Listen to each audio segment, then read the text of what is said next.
Tonight on the Reno Show, Rowan's helping us out with all our doors and what to do if yours is the wrong size.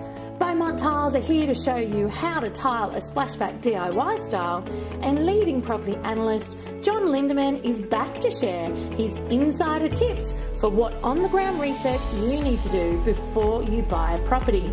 I'll give you 3 ways to manage your renovation budgets, and cooking sensation Jody Blight is here to show us some easy recipes to cook during your home makeover. Welcome to the Reno Show.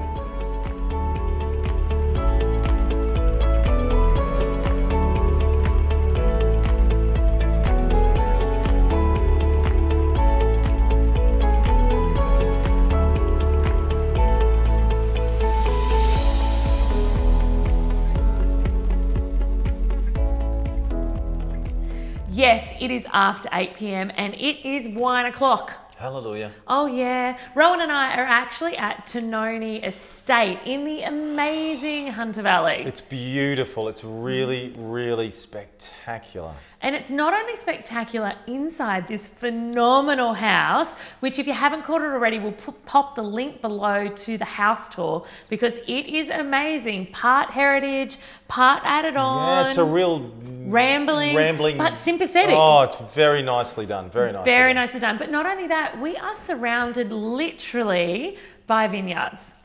Fields of dreams. Oh my gosh. It is fields of dream. Yeah. But in the meantime, we have been absolutely enjoying the most amazing 1813 Verdelho. It's lovely, really nice. It is really nice. So I was just explaining why we are sampling the local culture where we are at Tononi Estate. But we're going to talk about something sort of serious in Reno as well though. We've been here noticing, one of the things I've noticed about this place is even though part of it's new and part of it is heritage and old, there's great consistency in the doors throughout the property. Talking about door sizes here. Yeah, great consistency in them. And there's also great consistency in the French doors that they've got here and great consistency in the sizes. Yep. So, doors come in different sizes. They do. There are standard sizes for doors. But what if the hole in the wall's not standard? You can make your hole smaller or you can make your door bigger. One of the two. So it's fine because doors are made of timber, majority. Yes, all right, I'm sitting back now. So we have Take it away, Rowan. have the ability to make doors to any size that we like, but a standard door in a standard house is 2040 by 820. Okay, so 2040 high by 820 wide. Mils. That's millimetres, yes, sorry. I should clarify. Chippy, we talk in millimetres. That's right. Having said that, you can get other widths of doors that are classified as standard. So they go 520, 620, 720, 820. Yeah, so do like a cupboard door or something like through that? Well, it wouldn't be for access. Okay. Like a cupboard door or something like that, perhaps, or a pantry door, something like that. So what would be the smallest door you would ever consider putting on for access, like to a bedroom or, you know? I wouldn't go past 2040 by 820 millimetres, really. Would you take it down? Because I know sometimes the older bathrooms where they've tried to squish a shower and then a door, would you go down to a 720? I tell you what I would be inclined to do there would be to put a recessed sliding door in, something like that, if you can get away with it, because I just like the space of access in and out of a room, especially a bathroom, and if you can get a door in there that is at least a standard size, 820 wide, it actually makes your room look bigger as well. Now, one of the challenges I ran into on my last renovation... Oh, here we go, challenge. Here we go, love a challenge, is my bathroom door wasn't a standard size and it was smaller than a standard size and it was too much smaller to cut down an 820 hollow core. So my bathroom on my last renovation had an extraordinarily beautiful solid core door on it. Custom made, or did you just cut down a solid core door? No, I cut down a solid core door. But, you know, that solid core door really set me back. Compared to you can pick up a hollow core door for 28, 35, 40 bucks. Whereas my solid core door set me back around 160. Let's just clarify here as well what is the difference between a solid core and a hollow core door, okay? So for those of you out there that don't know, a hollow core door is basically just a sandwich panel of cardboard with a timber frame around it and two laminated panels on either side. So it's hollow, it's very light. It has... That's what they use in the movies when they punch a door, that's isn't it? right, yeah, you thought those guys were tough? It's cardboard. It's cardboard.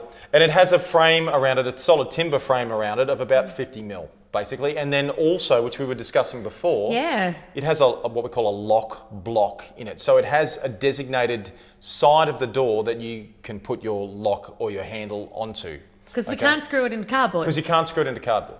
All right. So you need to make sure you need to check the sticker. Your door will come with a sticker on the side, and it will tell you which side is the hinge side and which side is the lock block side, and it will tell you at what height is the lock block. And normally we place our locks between 900 mil and 1100 mil. So your standard door will probably have the lock block in about that location. So, and a solid core door? Solid core door is, as the name suggests, it's solid timber all the way through. Normally it's just laminated strips of timber, and they've glued them together, and then they put two panels on either side.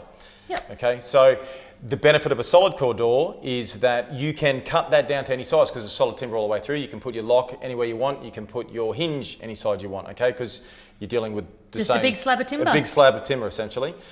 Hollow core door, different thing. You can trim them, but I wouldn't go more than 10 mil off either side and off the top or the bottom, because then you start running into problems with the cardboard, your back set and the cardboard and stuff like that on your locks. So yeah, if you get a tricky door size, you can either go down the road that Naomi went and you buy a solid core door and cut it down, or you can get them custom made. If you want an architecturally designed door, you can get them made to size. It's a bit tricky. They do now, because the trend now is to have really high ceilings, they do tend to lean towards some taller doors as well. You still get the same width of a door, but they might go to 2240, I think, so that your door looks much nicer with a higher ceiling as well. So yeah, standard door sizes. Another thing that's come up though that we were talking about earlier is with your front door or your entrance door. Oh yes. So a lot of the time when you go to a house that's, you know, maybe needing renovating, it might be one you're living in, and they might have those beautiful 70s amber side lights, and maybe the front door wasn't standard to start with. So in that sort of circumstance, one thing that I like to ask people to do is to consider the door aperture and the side light as one entity. So you don't have to go, oh gosh, I've got to get a door that's exactly the same as this, and I've got to get a side light that's the same as this. Instead, look at the hole in the wall. That's as crudely as I guess I can say it. Look at the hole or the aperture in the wall and say, right, can I get a standard door size and maybe a custom side light put in, done by a local glazier? So you can frame up for your door at a standard door size, which will save you a fortune, and then just get a glazier to put in a toughened side light there. You can also buy, if you want to get 2 leaves as well, so you can get a small leaf on left or right side, and then your standard door on and so your leaf door is capable of being opened if you want. To get in your beautiful big comfort lounge. To get your big comfort lounge and stuff like that in, but you can keep it permanently closed if you want, and then your standard door will just fit in into that as well. So I like it. Yeah, so a few things to think about. Your front door will generally always be a solid core door. And if it's not, it really should be. Yeah. Well, the only excuse not to have one really is if you've got a fair bit of glass in it. But there's pros and cons with that as well, because obviously you're putting glass in a door.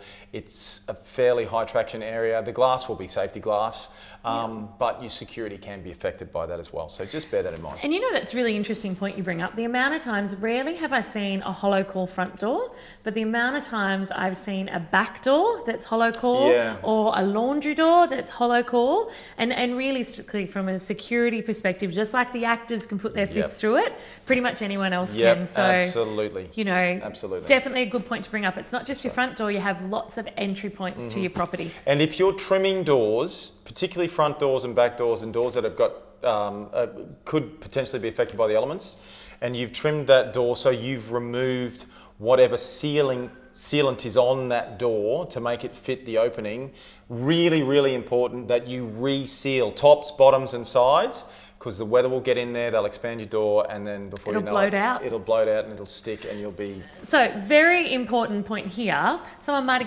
going, oh, why would I cut down my door? What are you talking about? Why would I trim my door? Oh, of course, because if your door... well, if we're dealing with renovating properties as well, often there's a little bit of movement in the property as well, and a good place to show, this is another good place to look for movement in a house, is door and window frames. So if you measure diagonals across a door frame and they're the same, you know your door frame's square. If they're not, that was a pot of gold. Yeah, then you know that it's shifted. It's moved, and you might need to trim your door to fit it in that opening. So it might be out of square. So you might need to plane down one side to get it to fit uniform all the way around. Or you might have laid some new floor on top of the existing, and now you can't get your door shut, so you have to trim it off. Yeah. So anytime you trim a sealed surface, you must reseal that. Must reseal it, particularly if it has access to the elements. Like a front door. Yeah. A front door. Yep. Fantastic. Get to it, guys. Have Go examine your doors. Have a Vidello. Door. Come and see Tinoni Estate and enjoy the amazingness we have whilst you're planning up your next renovation. Cheers.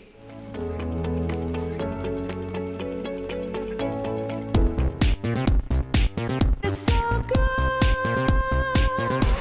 Now, I'm going to teach you how to do a kitchen splashback. It's really easy. First of all, we're going to clean the area. Wipe down our walls just with water, get any dust residue, any plaster. Now we need to work out where we start from. And on a job like this is really easy. Because this is our only exposed sides, we start a full tile from the bench top right here. If it's your first go at DIY tiling, a tile this size is ideal to start with. But today, we're doing a mosaic. But keeping in mind, something like this is going to be a little bit more challenging. Now we get to our PowerPoint. We have to make sure when we've got exposed wires like this, we have to turn the power off at the switchboard. Now we're going to measure for cuts. What we need to do, firstly, eye up the lines. We've got to make sure we keep these screw holes nice and exposed. So we basically mark above them, just on the outside of them. The same, look at the bottom and the top of the bracket, mark them. And all we do is just measure from there to our level line. Right on the wall, 310. Put two mosaic tiles together, like so. Then using those measurements to mark out the power point on the tiles.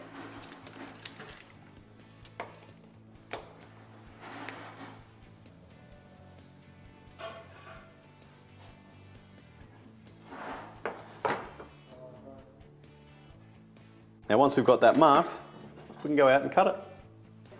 Just score through the netting in the back.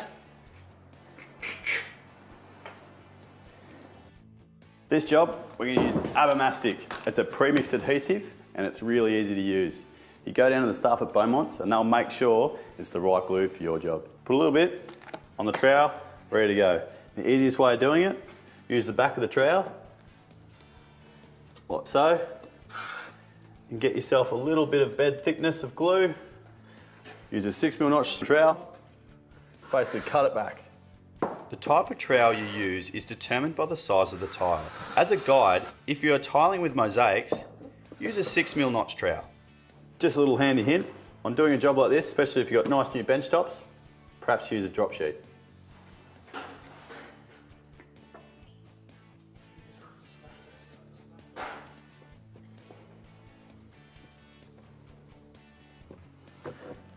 Once again, same process, smooth it over, then using the notch side, cutting it back.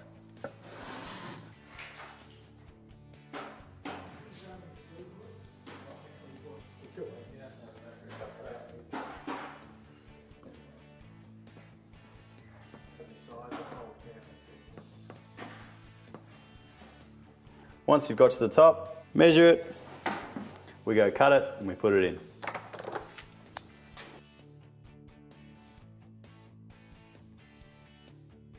We use this little float. And what we do is basically just roll it over there nicely.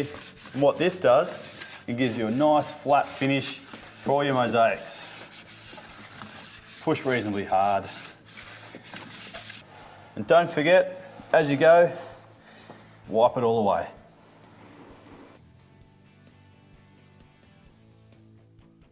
Okay, our glue's dry. It's time to start grouting. Add a little bit of water in the bucket, small amount, not too much, just a little bit at the bottom of the bucket. because we can always mix up some more if we have to. The same amount of powder. It really should stick to the grouter, just like that. All we do is basically get a little bit on your trowel and massage it into the grout lines.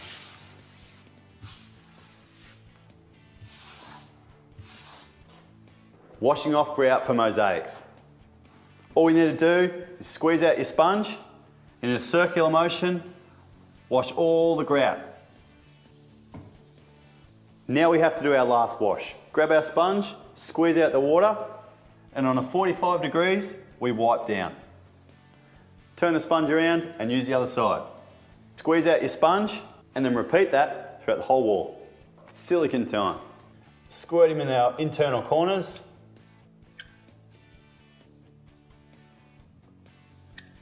Just like so. All we use is a smoothing agent, spray it down. Using a paddle pop stick, scrape it back. Sometimes we can get what we call hitchhikers, and all you need to do is grab your paddle pop stick and cut them back. Last step, spray some more soothing agent and cut it back with your finger. That gives it a nice smooth finish. For any more hints and tips, download the fact sheet off the Beaumont's website.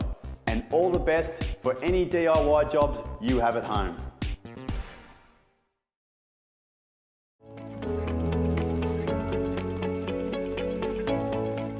One of the things I discuss with my students all the time when they're looking for the right suburbs around the country to renovate in to create wealth is actually some on-the-ground research. It is absolutely essential and so important. Whether it's you doing it yourself or whether you have someone doing it for you on the other side of the country, it is a step that cannot be missed out at any circumstance. So today with me to discuss exactly what on-the-ground research looks like and what it entails is leading property analyst John Lindeman. So welcome, John.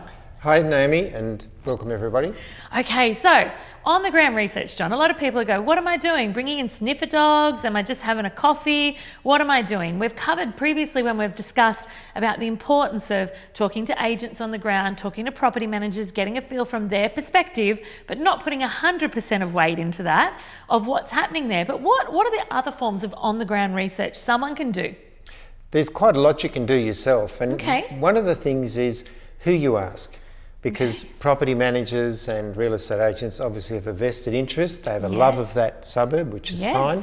But you need to get to the nitty-gritty of what the suburb actually is. So what do I do? Do I like have coffees? Do I set up date night there? Like, what do I do? What you do is you talk to the local experts. People like the local newsagent, the local council, people that work in the council, they've got a lot of information. The policeman will tell you about where the local trouble spots are. One of the best sources of local information is the postman. Track them down. He knows stuff. They'll tell you which streets to avoid and which streets are fine. You can then look at things like, obvious signs of whether a suburb is go-ahead. Are there flowers in the gardens, well maintained, or are there abandoned cars? Do people take cars burn out on the side of the road? Yes, the track, the skid marks on the road. Yeah, razor wire around the fences. No, I'm joking. The things that we need to look for, Naomi, they're the things that other people don't see. So you go down the main street of a suburb on, say, a Saturday morning and have a look. Are all the, the sidewalks full of cafes? Are people wandering around? All the shops open? They're the signs that are good. Then you go back again to that same main street late on a Saturday night.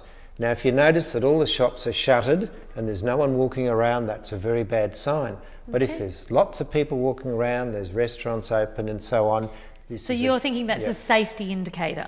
It's also an indicator of the economic prosperity of the area. And so that's a very easy way. You can do it on a Saturday morning and evening.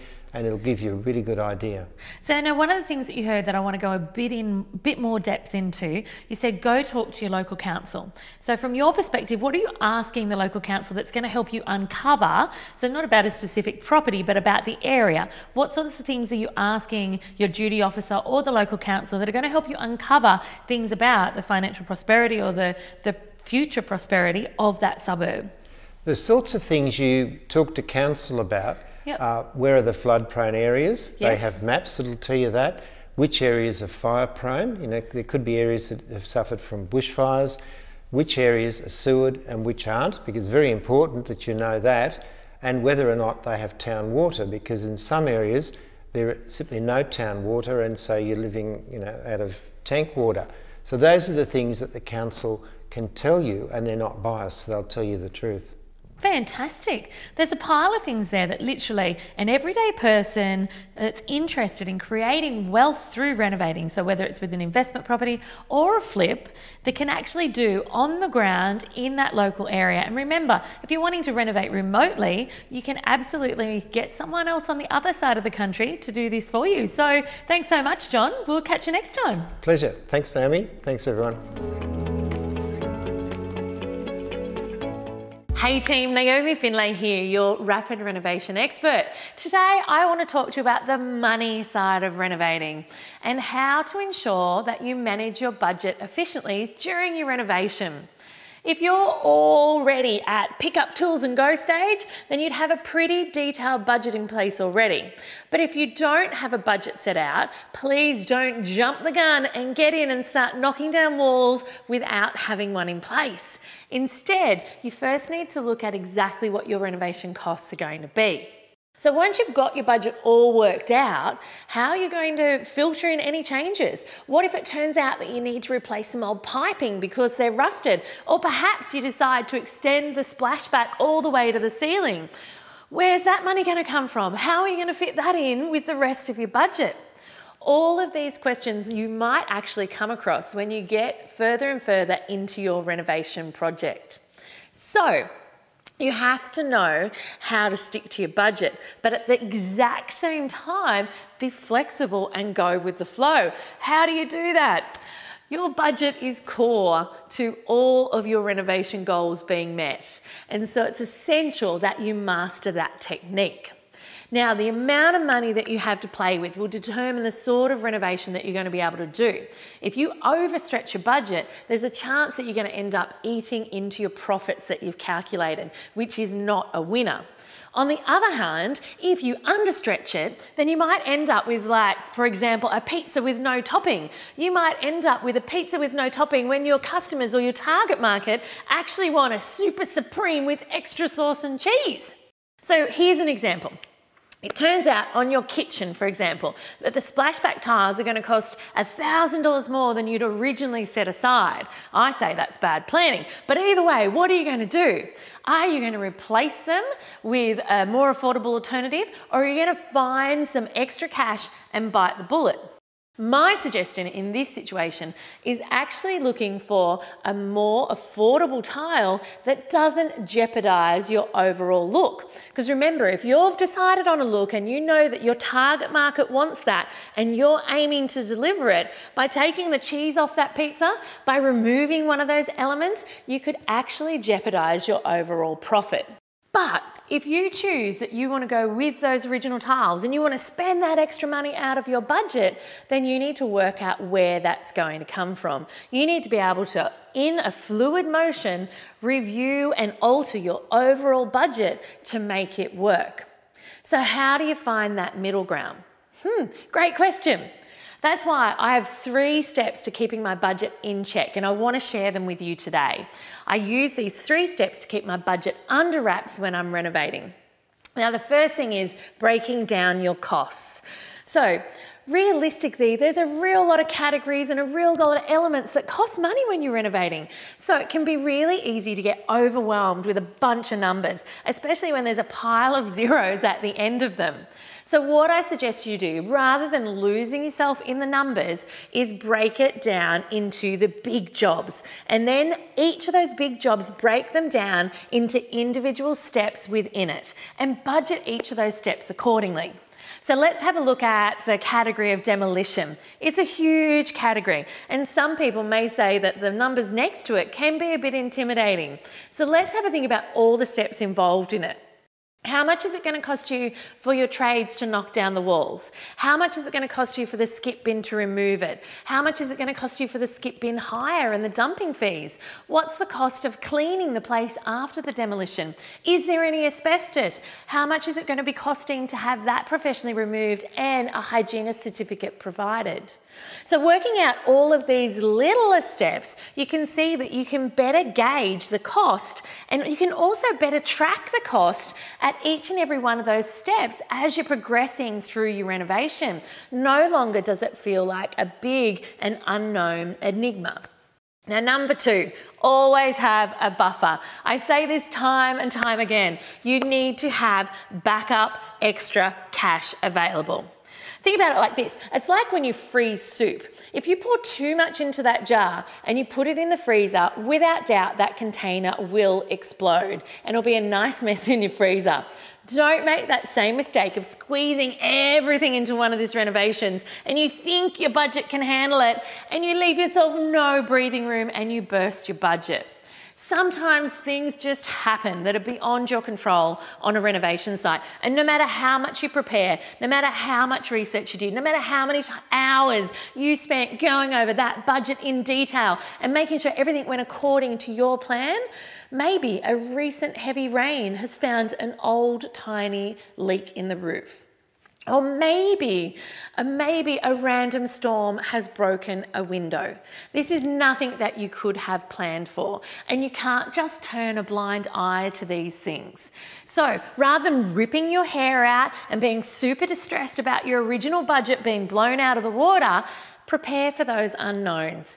Renovate with a buffer, a minimum of 15% of your total project costs. So when these unexpected things happen, you can play cool because you have a buffer that you can utilize to make sure everything goes well. Number 3, double, triple check your budget. The third step is all about monitoring skills. Unfortunately, budget, it's not a slow cooker. You can't put it on and then set and forget. Because you've written it down on paper, it doesn't mean that it's set in stone and that it's going to pan out exactly like that in real life. Instead, I want you to think about your budget like a baby. It needs constant care and attention during the renovation process. So it's all well and good to have a budget, but you need to, 1, stick to it, and you need to know what's happening in it. At worst case scenario, week by week on site. But I tell you what, a lot can happen and you can spend a lot of money on a renovation site in 1 week. So in the heat of things, I recommend you attend to your budget day by day, making sure that you have everything from council fees, tip fees, trade fees, loan repayments, absolutely everything included in there. And then that way, what you can do is you can make sure using something as simple as a spreadsheet, or you can have a look at the amazing Rapid Renovation Mate that's available to you all. You can track what you'd planned on the expense being, exactly what the expense was, and actually analyze at the same time why the variation is. Number 1, it can help you track your trades, track your spend. It can also help you learn a lot more about your renovation process and where you can tighten that up. Now let's face it, you're all looking to renovate to create wealth. And so one of the things that's going to help you unbelievably in doing that is having a great idea and a great set of procedures and a great process around managing your budget. And all of these things are absolutely essential ingredients in making sure that you come in on time and on budget every single time. Have you ever tried to cook for your family while your home was undergoing a major renovation? It can be a huge challenge. Our resident chef and creator of Hello Table, Jodie Blight, is here to help with her simple and delicious recipes that are ideal for the family whilst renovating.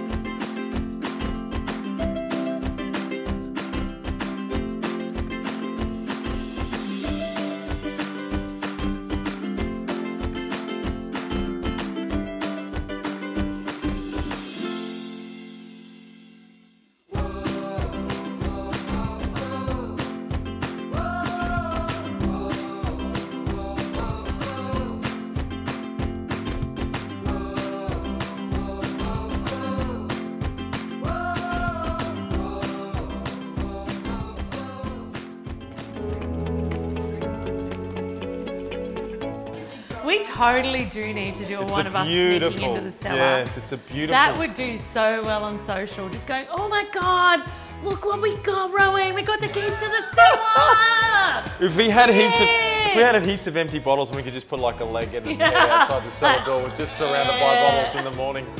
While we're shooting, okay, I'll be there in 5. Oh, I just have a shower. With like the drool pad. Gemma, do you have it in your phone? Usually it's like a little fart chair. And today you've got a feather couch. I like it. Look at it. Oh, that's a photo. I'm rolling whenever you're good. Oh dear. Yay! So I'm going to give you a tour of it later. In another episode, I dare say, of... Anyway. Tinany? Tinany? Tinandale? No, stop! Tanoni. Tanoni, that's it. Okay. Sorry. They're also the things that you need to look for are, now I've completely lost track of what I was going to say. Tick! Cheers. Next time on the Reno Show, I'm going to give you the 3 steps you need to nail your renovation timeline.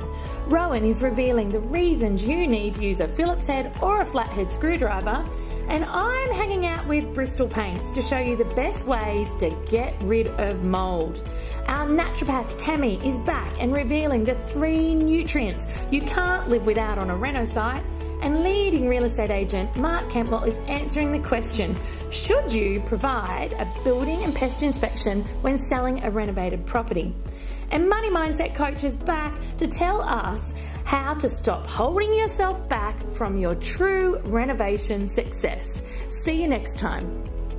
Remember to like and subscribe to our channel to receive weekly renovation and lifestyle inspiration. If you have a question about today's show, leave a comment below and we'll be sure to get straight back to you. Hey guys, have you heard about the amazing new Renovation app? It is the rapid Renomate app for your phone, for iPhones and Androids, and it has just taken renovation to a new level of ease. It can track everything from your timelines to your budget, to your paint colours, your supplies and your tradies. It has truly transformed, streamlined and made the renovation process so much easier. If you'd love to get your free app right now, click the link below and download it immediately to your iOS or your Android device. Happy renovating!